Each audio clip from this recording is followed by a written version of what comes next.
I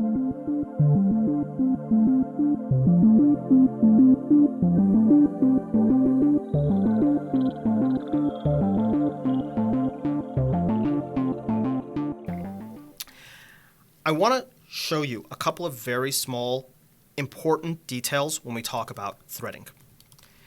I told you that threading is going to be able to solve the parts of this program that are slow, that Asyncio could also solve. And so a very natural question might come up, why threading versus Asyncio? And there are a couple of different answers for you. One answer is as follows.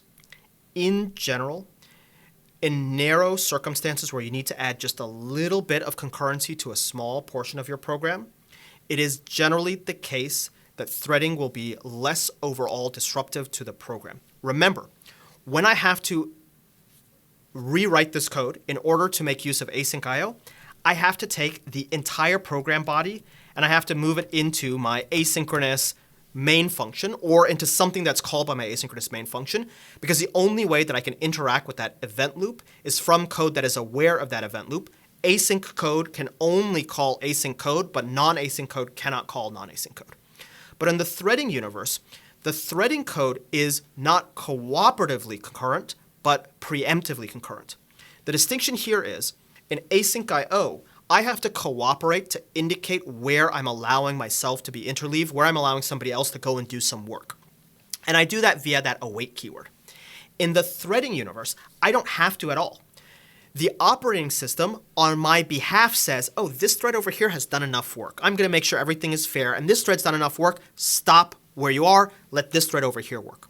My program does not have to be aware of when it is being interleaved, which means I only have to take the narrow portions of my code that I want to add threading to and add threading. So instead of taking the entire program and lifting it up into an asynchronous function, I could just take some small portion of this program and put it into a thread pool.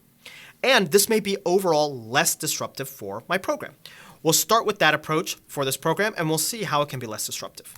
The disruptiveness of Asyncio indicates to us that if we are writing a program from scratch, it might not be a bad idea for us to think whether this program might ever become Asyncio, whereas for a threading approach, we might be able to defer that a little bit in some circumstances and say, you know what, when I need it, I might be able to surgically add it into my program. The other distinction between threading and Asyncio is related to how data moves between the different entities in our program. Let me show you something about passing data. If we have an Asyncio program, so here we'll have our main, we'll run our main, this will be our asynchronous function, and this thing will gather a bunch of tasks.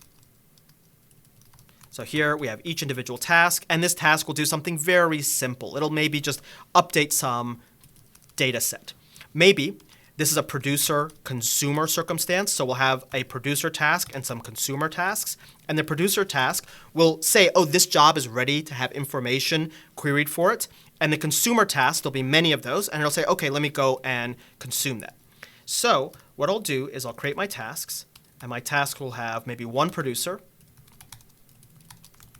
and maybe multiple consumers.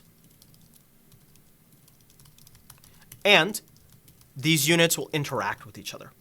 Now, how can these units interact with each other? Let me, of course, make sure to gather these, otherwise it'll bark at me.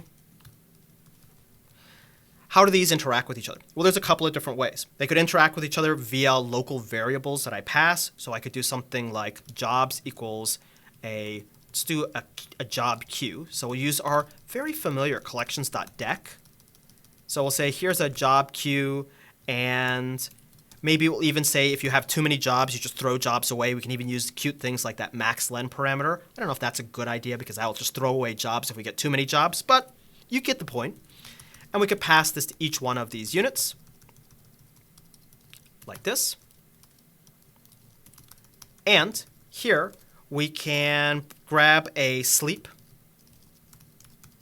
So we can pretend that the producer is a little bit slow. It'll sleep for maybe 1 second, and then it'll, every maybe 1 second or every 10th of a second, it'll say there's a new job ready to go. So we'll do something like this, while true, jobs.append. And then here we'll just give it a from string import ASCII lowercase. From random, we'll grab random. And we'll give it, say, a random job name.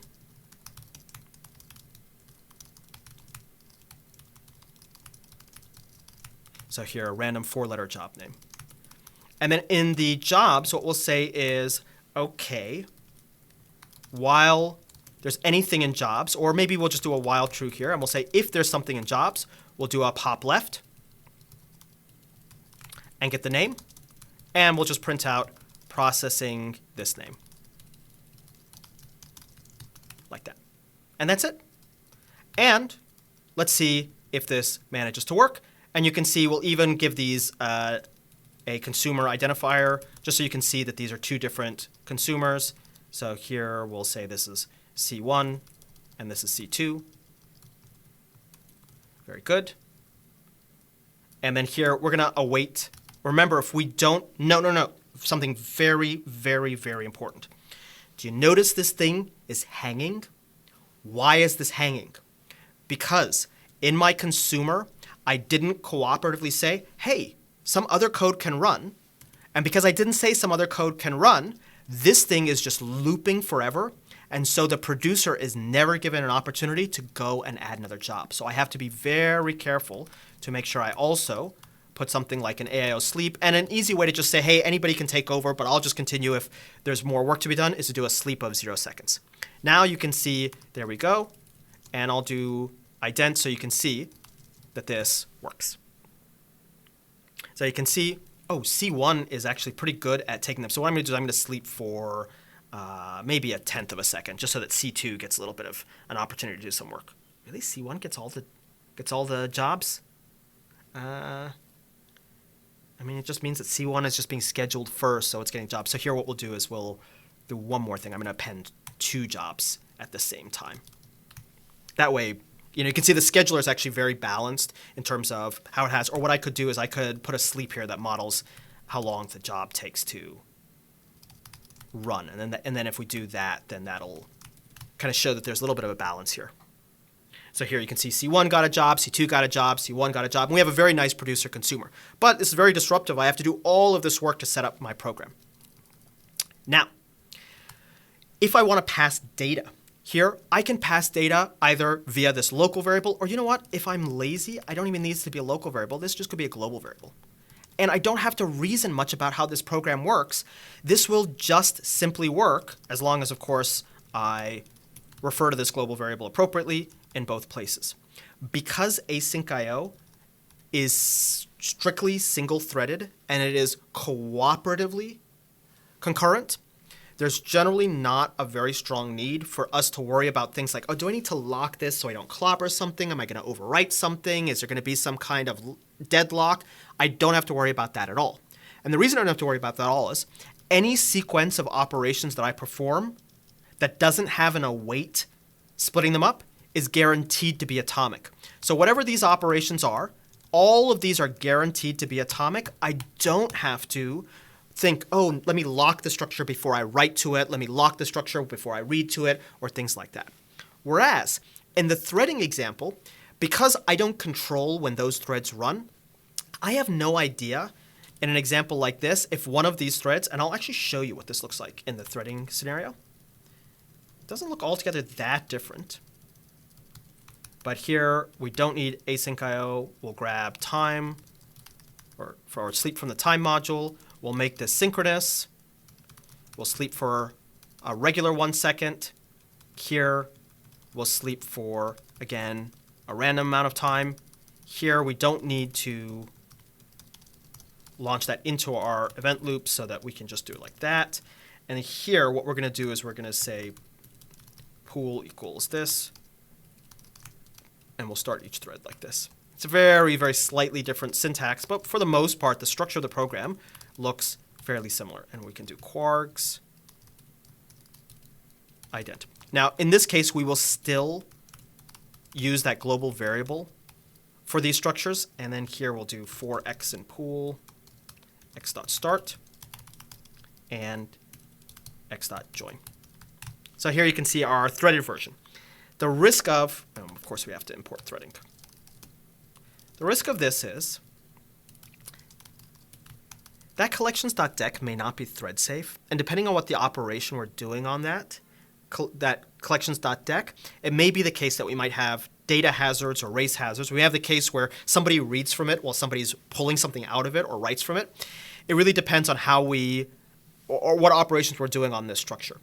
In this particular case, we should be mostly okay because remember, each thread gets access to the interpreter one at a time, and the granularity of the locking of the global interpreter lock is on the bytecode. So as long as this is no more than one bytecode instruction, we can more or less guarantee that that is atomic. But if it were the case that we did something like this, if name in jobs, then, or if name not in jobs, you do that, or if maybe this were some other structure like a dictionary, it could be the case that the operations that we're performing on this, and here maybe you do something like that. This could be multiple bytecodes because this could have some function that's being called in order to assign into the structure some function on the name.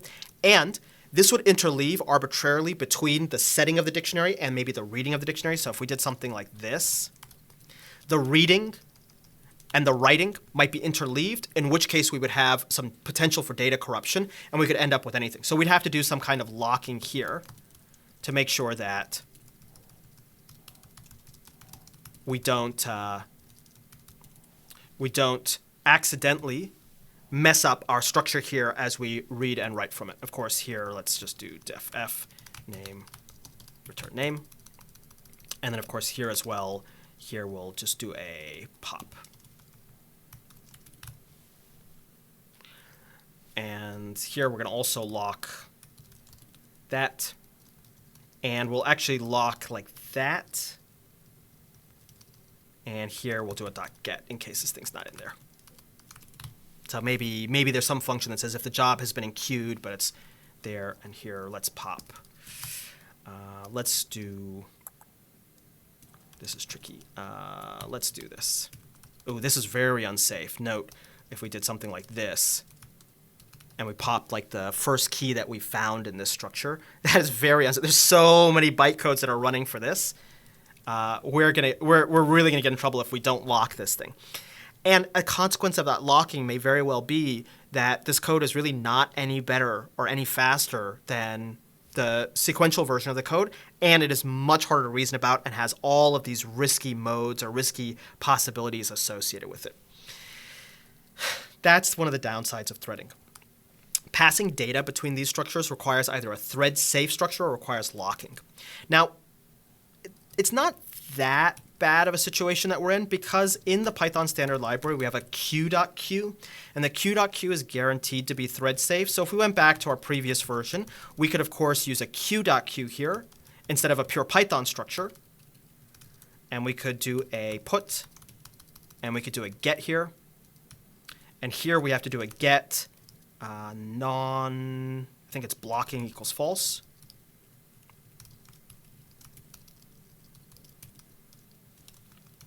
Something like this. And I think timeout, say 1 second, something like that. And then we just have to make sure that everything else runs. But we have some specialty structures that we might need to use. Let's make sure that we include that as well. And I believe we'll remove the blocking. We can make this blocking. It's not really such a big deal. But we'll time out after 1 second otherwise, and we might need to use some specialty structure there. Passing data around becomes a little bit harder because we have to worry about these units of this program clobbering this data.